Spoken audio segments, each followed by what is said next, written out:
Vamos agora pro homem. O homem que representa, sim, o Nicolas Ferreira. Temos o Nicolas aqui. Uma salva de palmas para Nicolas Ferreira. O deputado. Fala, garoto. Boa tarde, Daniel. Boa tarde, pessoal. Que prazer ter você aqui e quero te parabenizar. Não igual o Datena fez, porque depois ele te parabenizou, depois ele se arrependeu, né? Ele deu Bipolar.com. Mas é muito bacana. Se arrependeu de uma forma muito conveniente, né? Mas é muito bacana o que você tem feito aí. A gente acompanha seu trabalho em rede social. Acho que você engaja aí uma juventude, até as pessoas que querem, você democratiza o assunto da política e é muito bacana. E você está aqui hoje para sempre resolver uma treta. Já tem mais uma, você está com muita treta aqui. O que está rolando de um processo? Parece que é isso. Está sendo processado? Do ministro? A gente vai falar primeiro do ministro? Primeiro do ministro? Então vamos primeiro do ministro. Então vamos lá, pode puxar. Fala, Nicolas, beleza? Como está aí? Tudo bem? Fala, Morgado. Prazer aí receber você mais uma vez aqui no programa. A gente queria falar a respeito disso mesmo. O ministro aí, de toda essa treta que todo mundo sabe do 8 de janeiro, né? E primeiro que o que eu levantei aqui, falei que talvez iam falar, mas já foi dito que a galera do GSI era a turma de bolsonarista que não pôde ser trocada. Eu queria saber a sua opinião a respeito disso, tendo em vista que o ministro já abandonou o seu cargo, né? Então, Morgado, olha só a lógica do pessoal de esquerda, né? A culpa do ministro do Lula é do Bolsonaro. Chegou num ponto realmente absurdo, né?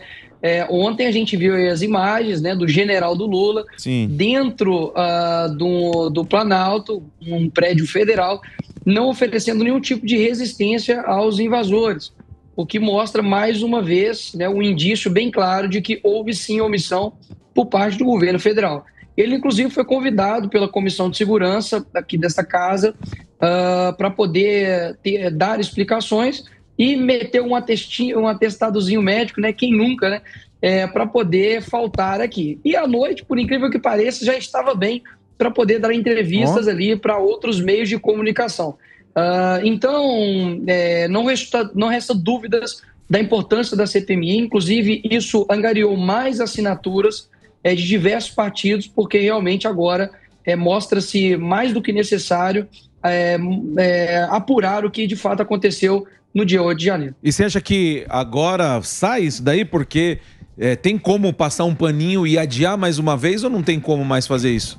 Vai ficar feio? Então, Morgado, eu já fiquei completamente decepcionado. A postura lamentável do presidente do Senado, uma vez que ele se comprometeu comigo e com outros deputados de que abriria a sessão no dia 18 e, consequentemente, a instalação da CPMI, mas o que a gente viu foi uma quebra de palavra e cedeu à pressão da esquerda, que apresentou um requerimento para que fosse adiado mais uma semana. Agora, por qual motivo? A gente tem que levantar essa pergunta. Por qual motivo a esquerda está adiando?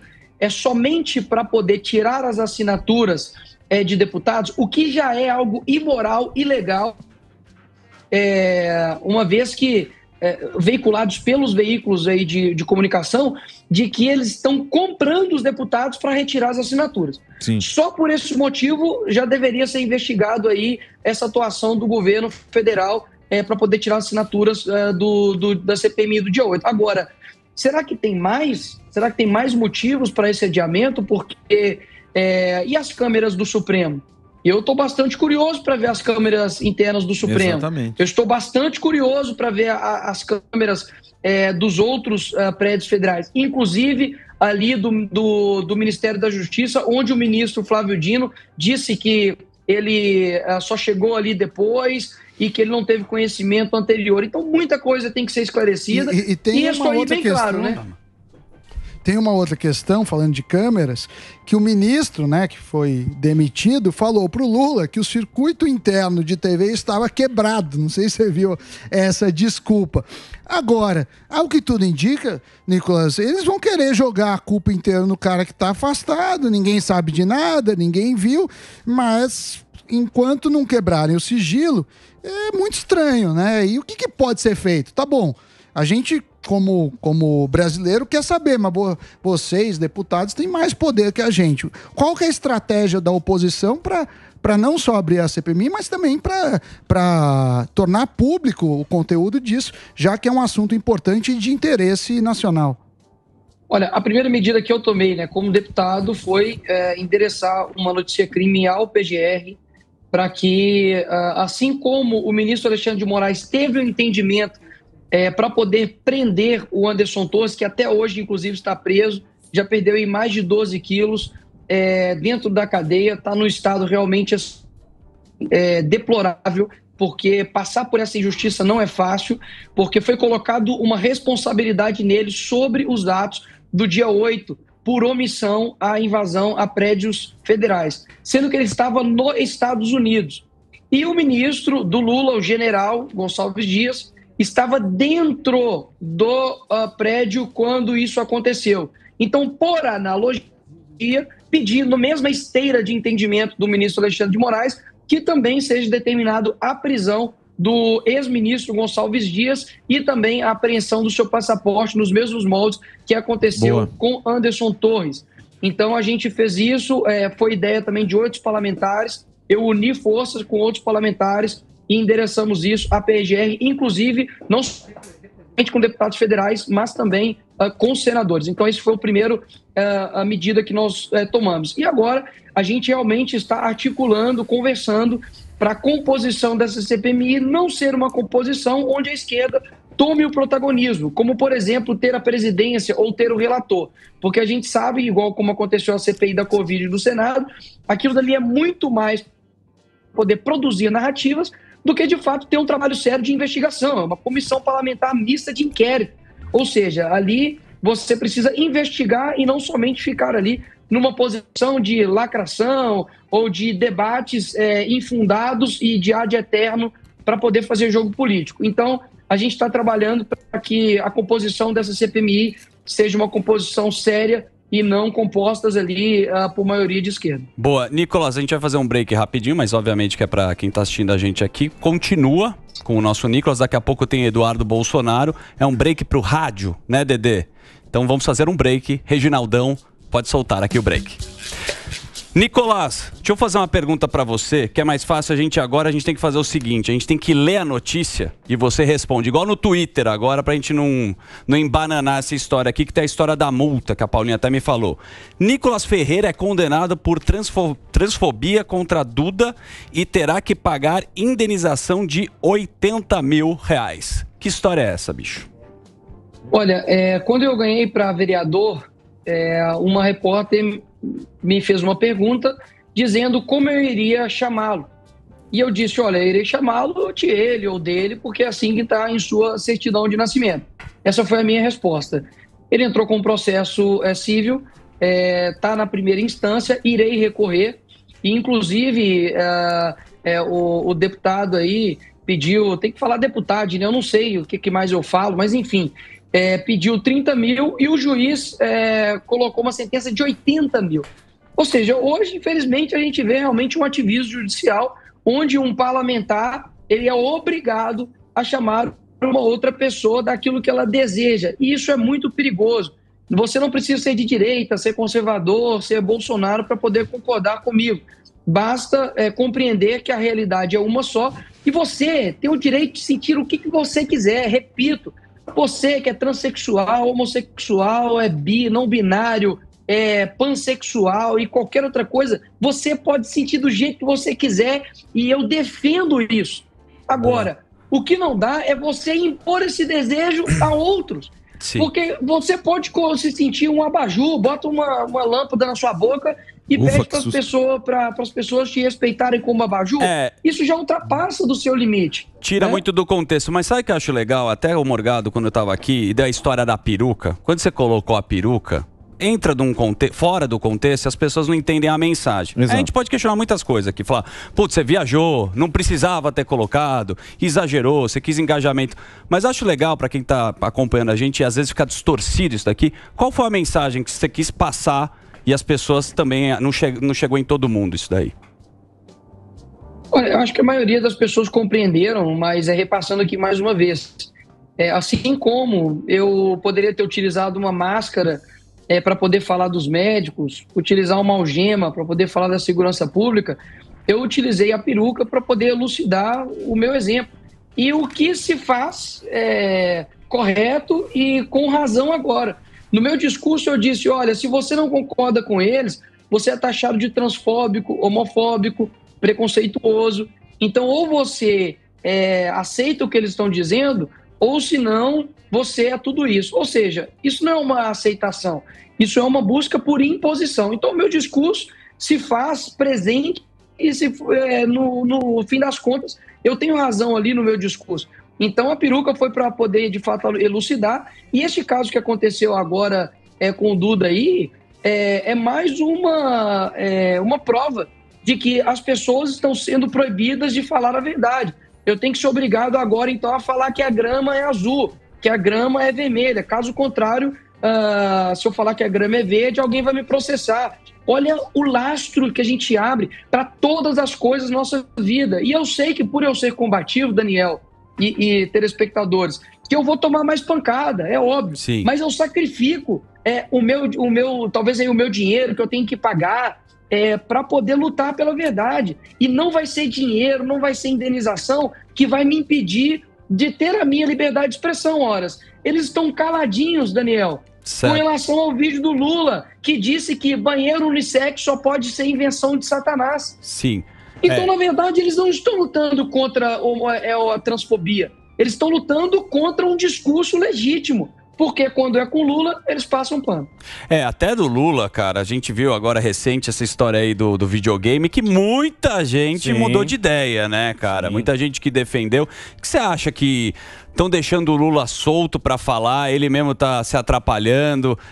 Teve a história do videogame, o jogo da China, que ele conhece, assiste televisão, a frase infeliz agora. Do parafuso, não tem parafuso a menos, porra. Desajuste de parafuso. Estamos de volta com um assunto que são as falas do Lula, que ele fala da guerra, uma hora ele fala do videogame, e o Nicolas é um cara que também ele consegue, né, explicar e contextualizar esse tipo de assunto. O que você está achando das falas do Lula e o que a turma está se arrependendo também?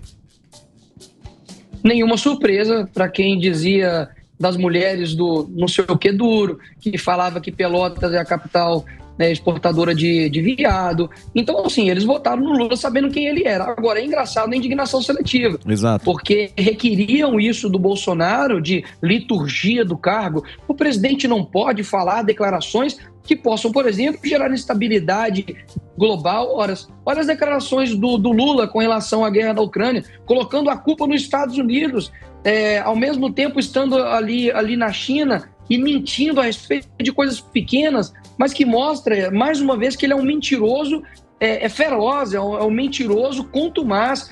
Então, assim, com relação, por exemplo, aos videogames, é uma fala que, inclusive, a vontade que dá é de mandar o pessoalzinho dos gamers aí, que mandou fazer o L, agora mandar fazer o L também. Porque em apenas 100 dias aí de governo, ele já deu declarações terríveis com relação ao games, dizendo que mata mais do que a Segunda Guerra Mundial. Esse é a melhor pessoa no Brasil para presidir o Brasil? Realmente, será que não tem ninguém no Brasil mais capaz do que o Lula? Então, assim, agora é hora realmente da gente ver o peso que é de um voto mal dado. Mas, ô Nicolas, a gente vê muita gente aqui que fez o L, como você disse, aqui fora, né, do Congresso, da política, já arrependido. Aí no Congresso tem pessoas que são arrependidas disso aí? Tão consternadas com essas falas do Lula? Tá reverberando aí também no Congresso? Eu acho que aqui o namoro vai ser um pouco mais prolongado. Para ter esse término aí vai ter que acontecer mais coisas. Até mesmo porque o governo Lula tem a máquina na mão, são orçamentos, são emendas, e muitos deputados vivem através disso politicamente. Então, pode ter certeza que o governo Lula não desistiu dele criar uma base aqui no governo, tem trabalhado para isso, não é à toa que tem, segundo as mídias, comprado aí os deputados com orçamento secreto, inclusive, para poder retirar as assinaturas da CPMI. Então, eu acredito que ainda teremos novidades de pessoas que migrarão para o lado do Lula. E levantar um pontozinho aqui, né, que não só as pessoas que votaram no Lula têm responsabilidade, mas também os isentões, que diziam que o Lula era igual ao Bolsonaro. Não, são dois lados da mesma moeda. E agora estão aí, né, desesperados, tentando fazer uma falsa oposição para poder retomar o pouco de respeito que ainda os resta. Mas, graças a Deus, a direita brasileira está atento a esses fanfarrões aí que querem utilizar de uma falsa oposição para fazer aí um planejamento de poder e não de Brasil. Deixa eu fazer duas perguntas em uma com todo e maior respeito. A gente viu agora o que aconteceu com o nosso querido Dudu Bolsonaro, que daqui a pouco ele vai dar uma entrevista aqui exclusiva pra gente. Você também esteve lá e foi provocado, que é a história, com todo respeito, do Chupetinha. Primeiro, o que deu do Chupetinha e o que você achou agora desse recente caso aí com o Eduardo Bolsonaro da facada? Da tela. Então, no dia da CCJ, onde eu fiz uma pergunta bem séria para o ministro Flávio Dino, e é engraçado, né, que eles tentam me rotular de tumultuador, mas, na verdade, o maior tumultuador aqui dessa casa, espalhador de fake news, de mentiras, continua ainda aí com a sua liberdade de mentir dia após dia, que se chama André Janones. E nesse mesmo dia, esse mesmo deputado, que não fez nenhuma pergunta na comissão, não contribuiu no andamento ali daquela audiência, simplesmente foi lá para poder tumultuar. Na minha fala em específico, começou a proferir ali essas ofensas. Ofensas nas quais surgiram no mesmo episódio, onde esse mesmo deputado Janones divulgou e ressaltou toda essa história de que um vídeo de um ator pornô gay seria eu. E ele deixou rastros, né, da culpa aí para trás, porque ele seguia esse mesmo ator gay pornô. Realmente tem que ter bastante tempo para ficar tentando achar um ator pornô gay que se pareça comigo para poder tentar dizer que sou eu. Mas cada um aí com o seu tempo livre utiliza do jeito que quiser, né? E depois daquilo dali, o Paulo Bilinski, né, que inclusive é de São Paulo, entrou com uma representação no Conselho de Ética para que ele responda isso internamente aqui na casa e perca o seu mandato. E com relação ontem ao que aconteceu com Eduardo Bolsonaro, eu me solidarizei ali com a atitude dele, retomo, dividindo aqui duas partes, né, a indignação dele de como um filho que está vendo ali ataques ao seu pai, pessoas duvidando da facada e dizendo, inclusive, que deveria ter sangrado mais, o que é uma afronta, sabe, à moral, à dignidade. E o homem defende a sua honra, defende a sua dignidade. Aqui não é a casa, né, da mãe Joana para você oferecer ataques para qualquer pessoa e ter sangue de barata. Deputado não é super-humano, deputado não é ET, deputado é humano e tudo tem limite. Então, não, é lógico. Aí o cara passou do ponto. Você me desculpa, meu. O cara vai falar do pai que não... ele passou muito é o pai dele, a história da facada falar que é fake, aí, cara, aí passou todos os limites, ninguém aguenta. Cara, é claro que o Eduardo falou ali vários palavrões, etc e tudo, e deixando aqui... mas aí não tem decoro, meu. Desculpa, não tem decoro. É uma coisa pessoal. Eu digo só, porque eu tenho um público, obviamente, que é de onde eu venho, que é cristão, que é bom sempre deixar as coisas muito bem esclarecidas, né? Óbvio que eu não endosso, né, palavrões, não do Eduardo, mas de ninguém, até mesmo o próprio Bolsonaro na época, né? A própria Michele falava que não gostava quando ele falava palavrões, então isso eu obviamente não replicaria, mas eu endosso totalmente a indignação do deputado Eduardo Bolsonaro e amigo, porque eu sei que ele é uma pessoa honrada, uma pessoa de caráter, e que eu tenho certeza que um filho na posição dele defenderia também seu pai. Deixa o Sami fazer uma pergunta aqui. A gente tem um vídeo, Nicolas, que eu queria pedir para você dar uma olhada, que é o que o Lula fala sobre essa ameaça nas escolas. Eu vou pedir para você olhar o vídeo, a gente vai propor para a audiência, depois queria a sua opinião. Pode rodar. Boa. Da tela. Então, eu votei agora para isso. Eu quero provar que nós temos competência de fazer as coisas que esse país tem que fazer com muita facilidade. Por que eu haveria de ter medo de receber um reitor? Por que eu haveria de ter medo de receber uma reitora, um prefeito, uma prefeita? Você sabe quantas reuniões eu já fiz com governadores? 3 reuniões em apenas 3 meses. Ontem mesmo, antes de ontem, tivemos uma reunião com os 27 governadores e alguns prefeitos, para discutir a questão do ódio nas escolas, para ter a questão da violência, sabe, que vai de uma creche, como aconteceu em Blumenau, até as ameaças na universidade, que algumas não querem abrir amanhã para dar aula. E eu queria dizer para vocês, cachorro que late não morde. Ele fala cachorro que late não morde. Só que precisa ver quantas seguranças o Lula anda e quantas seguranças tem numa escola. Os professores não têm escolta privada. E eu não acho que esse tipo de fala particularmente ajude. Até onde eu sei, em países que são mais sérios, qualquer ameaça é investigada até as últimas instâncias. Qual que é a sua posição sobre a fala do presidente e o que deveria ser feito nas escolas? Porque acho que preocupa todos os pais. Eu, por exemplo, fico preocupado. Meu filho vai para a escola, mas eu fico preocupado de problemas semelhantes.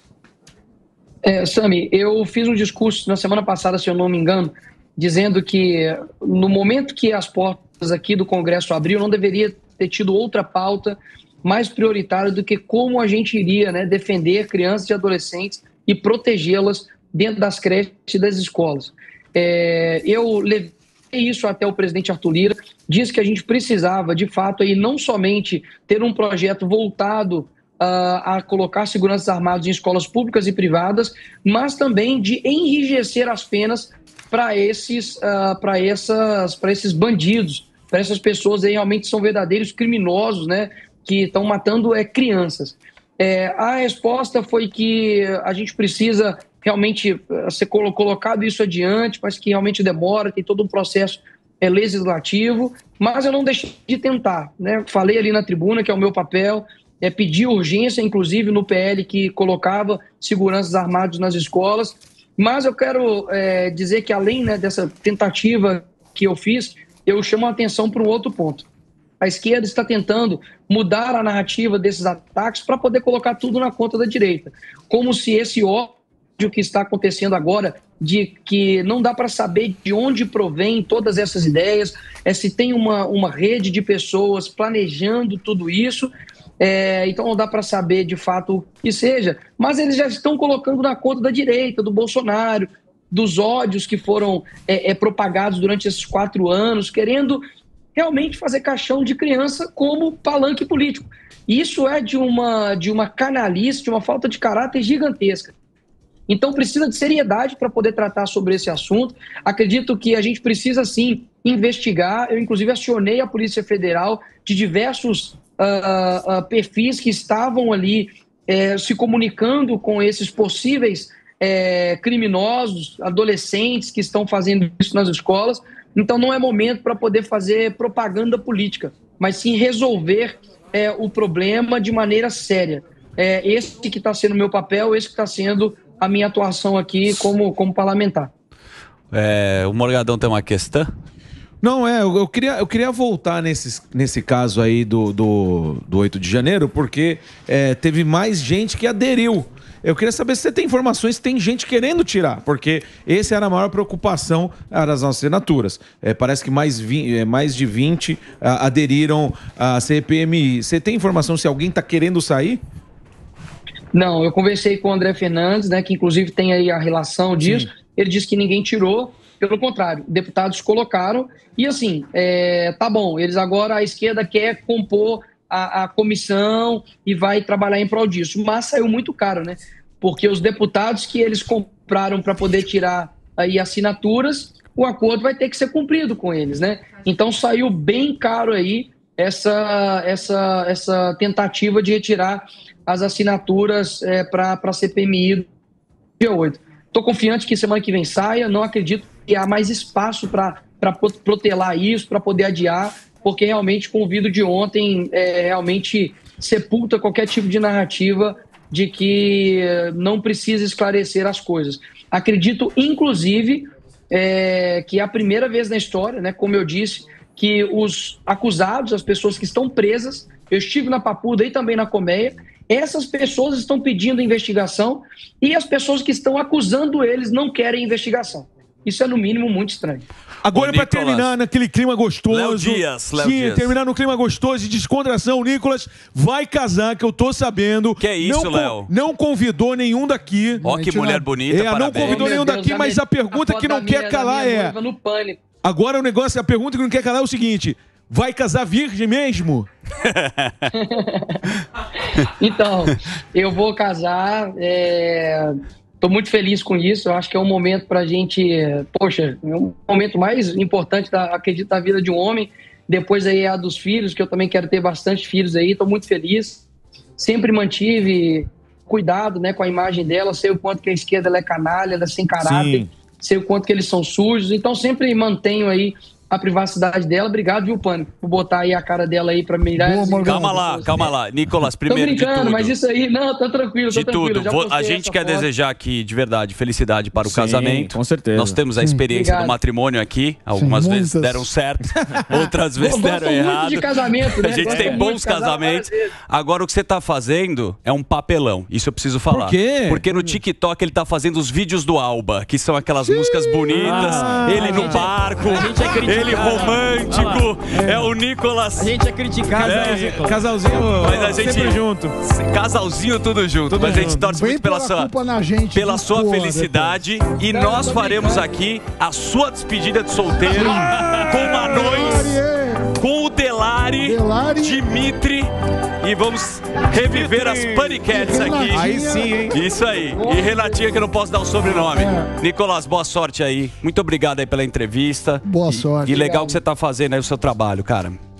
Valeu aí, Daniel. Obrigado, pessoal aí, toda a bancada aí. Para quem quer acompanhar meu trabalho, tem no Instagram, tem nas outras redes sociais. A gente tem feito um trabalho sério. Como eu disse, né? Quem é combativo acaba sendo aí também... toma mais pancada, mas a gente também sabe também da pancada. O país não está pacificado, não estamos no Estado Democrático de Direito, pelo contrário, estamos vivendo muitas arbitrariedades. E se for necessário sacrifícios para que a liberdade nossa seja atingida, eis-me aqui. Um abração para todos aí. E final de semana, que você está dando muita audiência, a gente quer saber mais da tua vida. Você vai fazer no feriado? Pra onde você vai? Você vai fazer na sexta. Atlético ou Cruzeiro?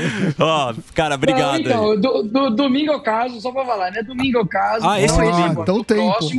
No próximo domingo aí, tenho os meus 10 dias, né, por direito aqui de Nubente, né, na Câmara Federal. Vou poder votar as coisas de forma remota, mas ficarei com certeza bastante off aí das discussões políticas aí. Vamos passar o endereço do buffet depois pra turma colar lá e dar os parabéns pessoalmente. A gente vai mandar o Janones pra levar aliança. Na lua de mel. Ó, tô sabendo que vai o Bolsonaro. Bolsonaro vai ser o pastor. Ele que vai fazer o casamento aí, apesar de não ter convidado a gente. Mas boa sorte aí, garoto. Felicidades. Tá bom? Valeu, Nicolas. Valeu, pessoal. Um forte abraço pra vocês aí. Tamo junto. Grande Nicolas.